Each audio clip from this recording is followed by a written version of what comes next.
Vamos entonces a dar paso a nuestra siguiente intervención, a la intervención del día de hoy, de la doctora Débora Salvo. Ella es destacada investigadora y ponente, quien nos ha acompañado ya en diferentes intervenciones o en diferentes ocasiones. La doctora Salvo es doctora en ciencias biológicas y biomédicas de la Universidad de Emory en Estados Unidos y graduada en nutrición y ciencias de la alimentación de la Universidad Iberoamericana de México. Actualmente es profesora asociada del Departamento de Kinesiología y Educación en Salud de la Universidad de Austin en Texas. Investigadora también, especialista en el estudio de la actividad física y la salud pública. Busca comprender el rol de la actividad física y las y las inequidades en salud. Asimismo, tiene también un énfasis especial en las poblaciones latinoamericanas, tanto en Estados Unidos como en el extranjero. Sus investigaciones están motivadas por la búsqueda de la equidad y la justicia social. Ha hecho diferentes proyectos en Estados Unidos e internacionalmente y ha trabajado con proyectos en investigación con entidades latinoamericanas como el Instituto Nacional de Salud Pública de México, la Universidad de los Andes de Colombia, la Universidad Pontificia Católica de Paraná en Brasil y de la Universidad de la Frontera en Chile, entre otras. También es miembro activo de múltiples equipos de investigación multinacionales altamente productivos, centrados en desarrollar y aplicar la medición de la actividad física y métodos epidemiológicos, especialmente esta última en la generación para la investigación de diferentes entornos construidos y su relación con la actividad física. La doctora Salvo nos va a acompañar con la ponencia llamada El Observatorio Global de Ciudades Saludables y Sostenibles. Doctora Salvo, para nosotros siempre es un gusto contar con su presencia y bienvenida. Muchas gracias por la introducción y muchas gracias por la invitación a estar aquí el día de hoy con ustedes. Bueno, voy a compartir mi pantalla. Me pueden confirmar si no la están viendo? Denme un segundito. Ok, nada más me pueden confirmar si ven mi pantalla en estos momentos. Listo. Doctora Salvo, tenemos para su presentación 30 minutos. Ok, perfecto. Y si están viendo mi pantalla, ¿correcto? Sí, sí, es correcto. Ok, muchas gracias. Perfecto. Entonces, Muchas gracias. bueno, muchas gracias por la invitación nuevamente. El día de hoy, como les mencionaba, al final de la presentación les voy a hablar un poco de lo que es el Observatorio Global de las Ciudades Saludables y Sostenibles. Pero antes de llegar a eso, quisiera yo presentarles las investigaciones y digamos que la ciencia detrás de lo que es ese observatorio. Porque un observatorio lo puede hacer cualquiera para empezar a medir cualquier cosa, pero hay muchos observatorios allá afuera de lo que dicen son indicadores de ciudades saludables y sostenibles que no están basados en ningún tipo de evidencia. Y para nosotros en este proyecto, que duró más de 4 años y sigue en pie, ha sido muy importante que todos los indicadores que generemos se basen en la mejor evidencia posible. Entonces, les voy a describir un proceso relativamente largo de la generación de esta evidencia y de por qué estamos convencidos que los indicadores que existen en este observatorio actual, del cual les voy a platicar un poco, e invitarlos a que se unan, por qué confiamos mucho en los indicadores y creemos que es la manera correcta de medir si las ciudades están siendo lo suficientemente saludables y sostenibles. Entonces, bueno, como introducción básica, más de 5 millones de muertes al año son atribuibles a la inactividad física de las poblaciones. Este es un dato que me gusta repetir mucho, incluso con gente como ustedes que yo sé que son promotores a mil de la actividad física, porque muchas veces se nos olvida que el tema de la inactividad física es tan importante como muchos otros. Y para poner esto en contexto, a nivel mundial hay aproximadamente 4.9 millones de muertes al año atribuibles al uso del tabaco. Sin embargo, si vemos a un niño fumando, a un niño de 8 años fumando, pues todos nos vamos a escandalizar, ¿no? Y hacer algo para que eso no pase. Pero si vemos a un niño de 8 años en fin de semana o después de clases, lo que sea, en el sofá toda la tarde o todo el día, un sábado, jugando videojuegos, viendo la tele, lo que sea, como que no genera este mismo tipo de impacto. Sin embargo, el impacto en lo que es salud pública, en estas 5 millones de muertes, es totalmente comparable al del uso del tabaco. Entonces es muy importante seguir recordándole a la gente por qué nos es tan importante que las poblaciones adopten estilos de vida saludables y activos. Desde el año 2010, la organización, la Sociedad Internacional de Actividad Física y Salud, sus siglas en inglés son ISPA, identificó 7 estrategias que, si son implementadas a gran escala, tenemos suficiente evidencia que son efectivas para lograr aumentar los niveles de actividad física, no solo de los individuos, sino de toda una población.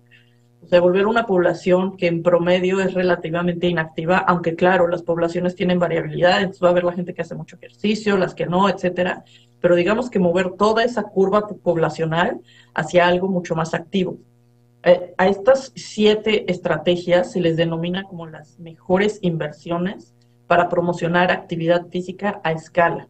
Estas mejores inversiones, espero recordarlas porque las tengo de memoria, son, número 1, estrategias de promoción de actividad física en escuelas. Esto no se refiere únicamente a la clase de educación física, sino lograr todo un entorno escolar que promueva la actividad física, desde la promoción de que los niños lleguen caminando o en bicicleta a la escuela, entonces el uso del transporte activo, desde el hecho de promocionar actividad física en muchos espacios del día en las escuelas, mientras están en las aulas, que haya pausas activas antes de que entren a clases, mientras están organizando, que haya algún tipo de activación física o de actividad tipo ciclovía recreativa corta, para, digamos, activar a los niños antes de que empiecen su día de clase, que haya clases de educación física de preferencia todos los días, pero si no al menos 3 días por semana para todos los grupos, que los espacios de las escuelas estén diseñados para que a la hora del recreo, de los descansos, los niños tengan oportunidades de jugar de manera activa y que después de clases haya también oportunidades de que los niños sean activos. Entonces, esa estrategia número 1 de la promoción de actividad física en las escuelas no se basa únicamente en decir, ay, denles educación física, que es muy importante, sino en crear toda una estrategia holística para la promoción de la actividad física. La estrategia número 2 es diseñar políticas urbanas que favorezcan los sistemas de transporte activo, que sería estructura peatonal y ciclista, que favorezcan el uso del transporte público y que compliquen el uso de los sistemas de transporte sedentario, como lo serían los automóviles particulares. Aquí noten que incluimos al transporte público como una buena estrategia de promoción de actividad física, porque siempre que uno utiliza el transporte público, algo debe de caminar. Así sean 5 minutos para llegar a la parada del autobús, otros 5 minutos en lo que te bajas, en lo que transbordas, todo cuenta. Entonces, esa es la segunda estrategia, va muy en torno a los sistemas de transporte activos en las ciudades. La estrategia número 3 es el diseño general de ciudades activas más allá de los sistemas de transporte público. ¿Qué quiere decir esto? Ciudades que tengan muchísimos espacios abiertos, espacios verdes, etcétera, que promuevan la interacción social activa. La estrategia número 4 es que se inserte la promoción de actividad física como un eje importante dentro de los sistemas de atención primaria, en los sistemas de salud. Entonces, cuando uno va a su chequeo anual con el médico, que la promoción de la actividad física esté ahí, así como las preguntas sobre qué tan activo eres en tu vida, etcétera, así como nos preguntan otro tipo de cosas, ¿no? ¿Qué comes, fumas? Nos miden nuestro peso, nuestra presión arterial, etcétera, pero no hay ningún tipo de seguimiento en la mayor parte de los países dentro de los sistemas de atención primaria para lo que son los niveles de actividad física. Entonces, esa es la estrategia número 4. La estrategia número 5 se basa en promocionar la actividad física con sistemas de comunicación masivos, de campañas de comunicación que promuevan la actividad física a nivel nacional. La estrategia número 6 es lo que se denomina estrategias comunitarias de promoción de actividad física, como lo que hacen muy bien ustedes, ¿no? A través de los sistemas, por ejemplo, de ciclovías, de la ciclovía recreativa, y de todo lo que hacen en HEBS, por ejemplo. Todos estos son estrategias comunitarias, traer la actividad física y las oportunidades de ser activos a las comunidades. Y la séptima estrategia se basa en la promoción del deporte para todos y del deporte como una estrategia, claro, de promoción de actividad física, pero también de integración social, de prevención, de que la juventud caiga, digamos, en cierto tipo de cosas, en pandillas, en ese tipo en vicios. Entonces, estas 7 estrategias no solo suenan bonito, digamos, como decimos en México, sino que también vienen cargadas de mucha evidencia científica de que son efectivas, les repito, no a nivel individual de cambiar a una persona, sino de cambiar a muchas personas en una población y mover a toda la población hacia estilos de vida más activos. Quisiera recalcar que de estas 7 estrategias, no sé si notaron, pero solamente una sola, se basa en los sistemas oficiales de promoción de salud o sistemas médicos. La estrategia número 4, de insertar a la actividad física como parte de los sistemas de atención primaria en salud. Esto es súper importante porque en muchos países, cuando ustedes van a la OMS o en otros sistemas gubernamentales, muchas veces uno habla de actividad física y si estoy hablando con alguien que hace planeación urbana, por ejemplo, lo primero que me dicen es, este es un tema de salud, vete a hablar con el Ministerio de Salud, yo no tengo nada que ver con eso. Y no, es un tema de muchos ministerios y de muchos sectores, como ustedes bien lo saben en el Ministerio del Deporte, pero eso no se entiende bien en otras partes. Entonces es muy importante entender que la promoción de actividad física de una manera efectiva y a escala tiene que ser multisectorial. Lo otro que quiero enfatizar de estas 7 estrategias es que 2 de ellas son explícitamente sobre el rol que juegan las ciudades. ¿Por qué es tan importante esto? Y sobre todo para nosotros los latinoamericanos. No sé si ustedes sepan, pero América Latina está empatado con Asia en cuanto a ser la región mundial más urbanizada del mundo.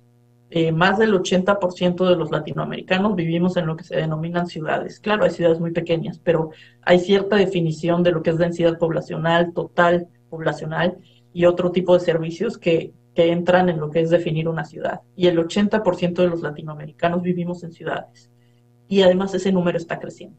Las ciudades son consideradas la unidad social más estable en la historia. Son el eje de la economía mundial y de los países. Y no sé si han notado, esto es un dato muy importante, pero las ciudades suelen, o no suelen, siempre han tenido vidas más largas que, digamos, los países o los imperios a los que han pertenecido. Por ejemplo, la Ciudad de México existe desde antes de la conquista española. Y existe desde antes de los aztecas, que eran los que estaban ahí cuando llegaron los españoles, ¿no? Hubo muchas culturas y sigue existiendo. Se volvió la Nueva España y seguía la Ciudad de México. Se volvió el México colonial y ahí está la Ciudad de México. Después se volvió el México independiente y ahí está la Ciudad de México. Y así ustedes pueden ver esto con muchas de las ciudades importantes del mundo. Es una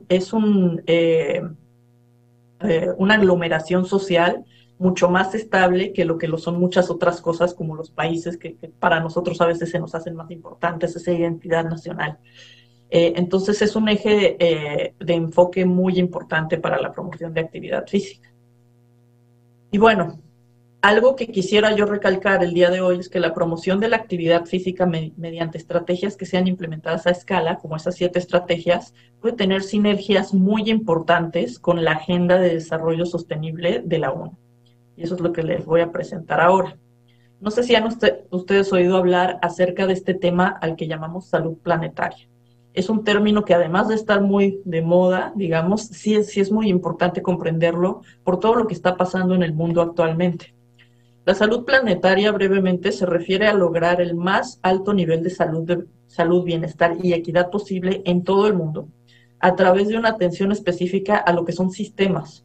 Y sistemas pueden ser políticos, económicos, sociales. Y estos sistemas configuran el futuro de la humanidad, así como todos los sistemas naturales de la Tierra, entonces los ecosistemas, que definen los límites ambientales seguros dentro de los cuales la humanidad puede florecer. Esto suena como muy complicado, ¿no? Pero ¿a qué nos referimos? a que si vamos a seguir viviendo en este planeta, tenemos que cuidar.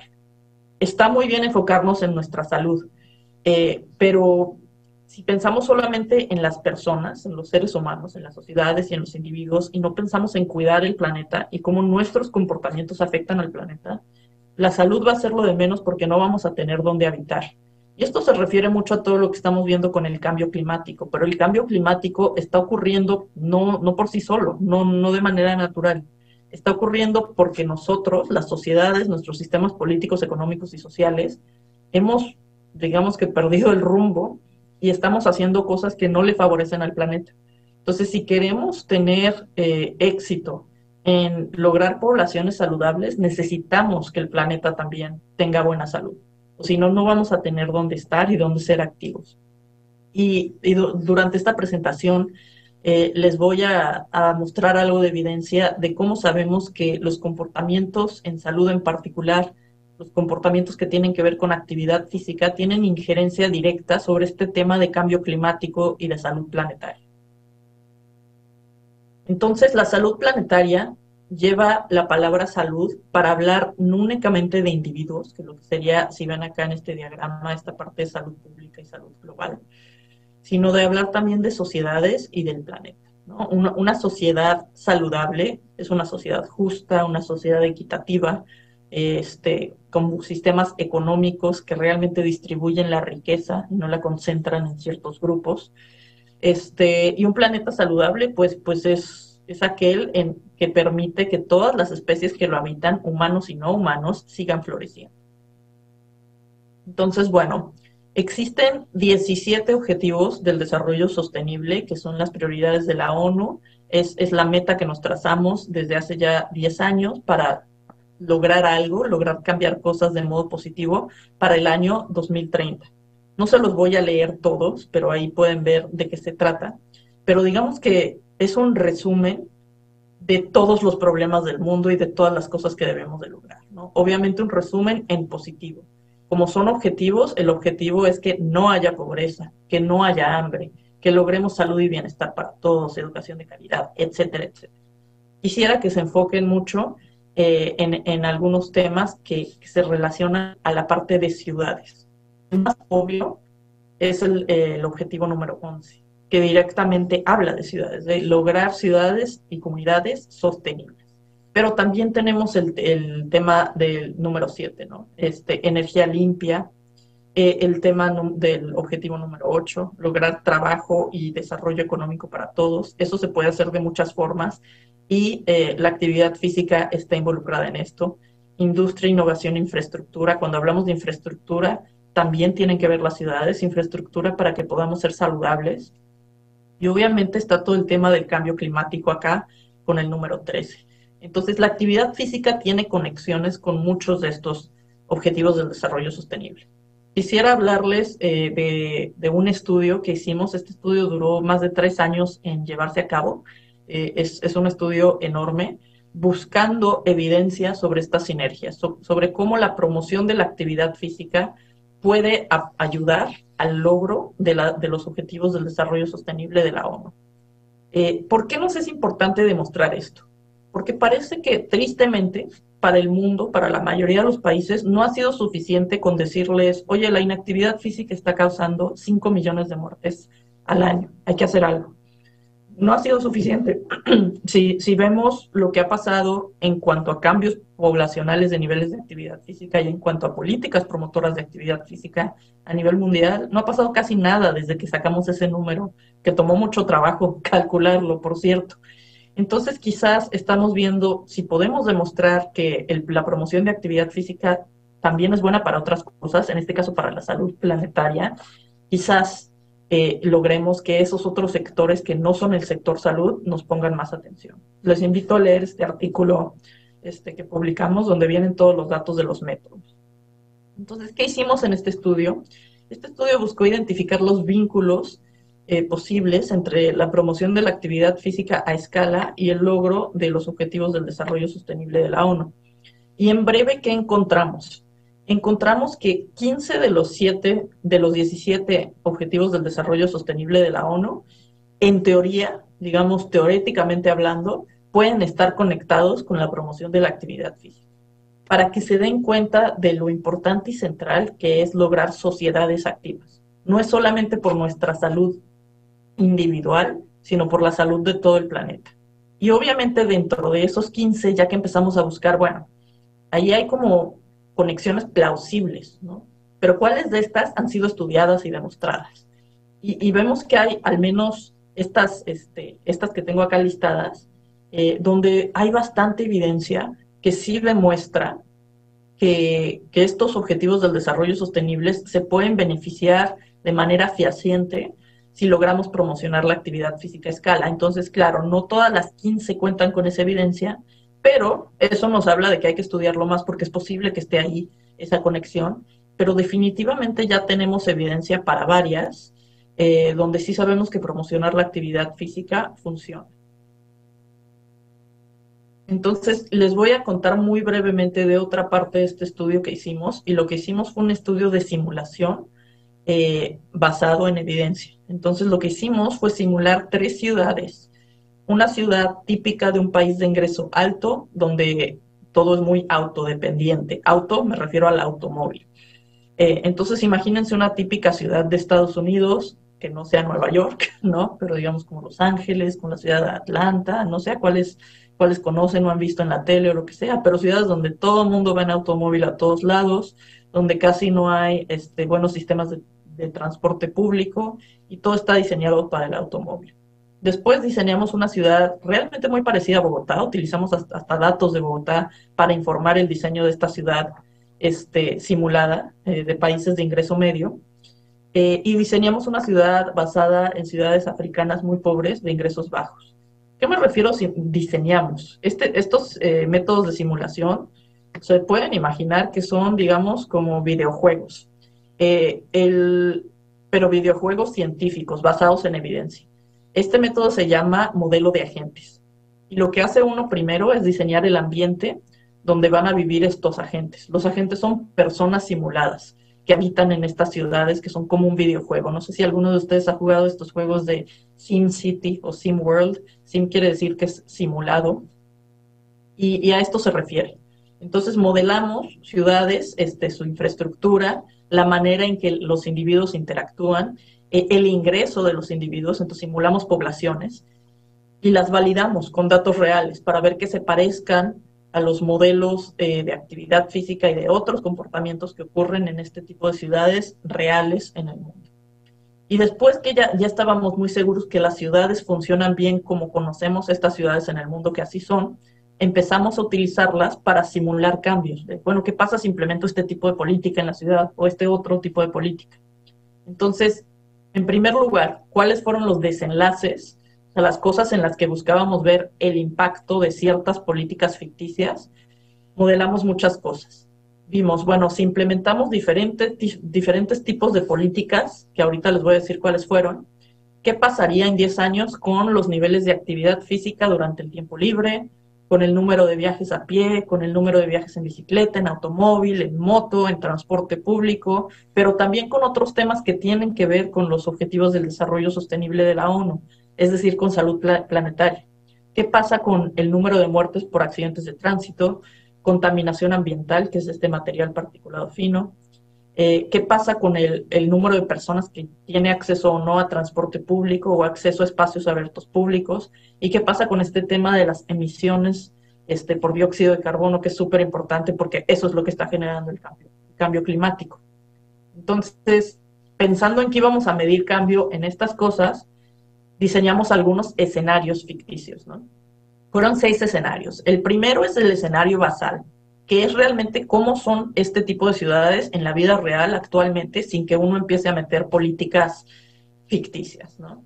Pero después las políticas ficticias fueron estas que están del 2 al 6. Pusimos un escenario de transporte público donde pusimos excelente cobertura de transporte público en toda la ciudad. Un escenario de espacios públicos recreativos. Otro donde expandimos a toda la ciudad excelente infraestructura peatonal y ciclista. Después el escenario 5 combina los escenarios del 2 al 4, o sea, todo junto, Y el escenario 6 hace algo muy interesante, que es tener este escenario 5 donde están todos estos de arriba y además aumentamos muchísimo el costo del uso del automóvil. Y no solo dijimos es caro comprar un automóvil, sino que dijimos la gasolina es muy cara, hay pocos lugares de estacionamiento y cuando los hay que pagarlos. Hay políticas donde te cobran por entrar al centro de las ciudades cuando estás conduciendo ahí, etcétera, ¿no? Y entonces, bueno, disculpen que me salte todos los detalles técnicos, si ustedes quieren verlos, están en el artículo que les menciono, pero sorpresa, sorpresa, ¿cuál fue el mejor escenario para realmente aumentar los niveles de actividad física en la población y asimismo beneficiar a la salud planetaria, que es todo este tema de ciudades sostenibles o de un mundo sostenible? Fue el escenario 5. Les recuerdo cuál era el 5. El 5 es donde tenemos a todos los escenarios de promoción de actividad física juntos, pero no se aumentó el uso del automóvil. Fue el escenario 5 para las ciudades, tanto de países de ingresos medios, ahí pueden incluir a cualquier ciudad colombiana, por ejemplo, así como las ciudades típicas de países de ingresos bajos, como lo serían ciudades en África, en ciertos lugares en Centroamérica, aquí en América Latina, etcétera, y en el Caribe. Entonces, este escenario, recuerden, se basa en reducir desigualdades y aumentar la cobertura en acceso a transporte público para todos, en excelente infraestructura peatonal y ciclista, y en tener muchísimos espacios abiertos recreacionales para todos, no solo en ciertas áreas de la ciudad. Y lo que vimos fueron aumentos significativos en actividad física recreativa, en viajes que les denominamos sostenibles y saludables, porque implican actividad física y no uso de un automóvil particular, y reducción. Estoy oyendo un eco, no sé si alguien abrió el micrófono. Pero lo único que les quiero decir de esta es que para las ciudades en países de alto ingreso es diferente. Tienes que hacer todo y además tienes que complicar muchísimo el uso del automóvil. Entonces es aún más complicado. Ahora, lo último que les quiero mencionar es este reto que le llamamos el reto de las 1000 ciudades. A raíz de ese estudio que les mencioné, hicimos otro estudio nuevo diseñando indicadores basados en puntos de corte para los cuales tenemos evidencia muy buena que funciona, para monitorear cómo diseñamos las ciudades y las políticas urbanas en todas las ciudades del mundo. Y entonces lanzamos lo que denominamos el Observatorio Global de Ciudades Saludables y Sostenibles. Los invito a visitar la página de este observatorio. En este momento el observatorio incluye únicamente 25 ciudades de todo el mundo. Como verán, falta Colombia, entonces nos urge que Colombia se incorpore al observatorio. En Latinoamérica está México, la Ciudad de México y Sao Paulo. Y el observatorio tiene reportes de las ciudades, tiene estos scorecards, que es una tarjeta, un infográfico muy básico, pero que tiene mucha información de indicadores de diseño saludable y sostenible en las ciudades y de políticas, y es de acceso gratuito. Entonces estamos invitando a gobiernos y organizaciones que trabajen con investigadores especializados en datos geoespaciales y en el análisis de políticas a unirse al observatorio. Si a alguno de ustedes les interesa participar y unirse como científicos del observatorio, por favor contáctenme. Aquí está mi correo, le pueden tomar una foto a la pantalla. Y bueno, los invitamos a unirse a este reto. Muchas gracias nuevamente y disculpas por los problemas al inicio de la sesión con la tecnología.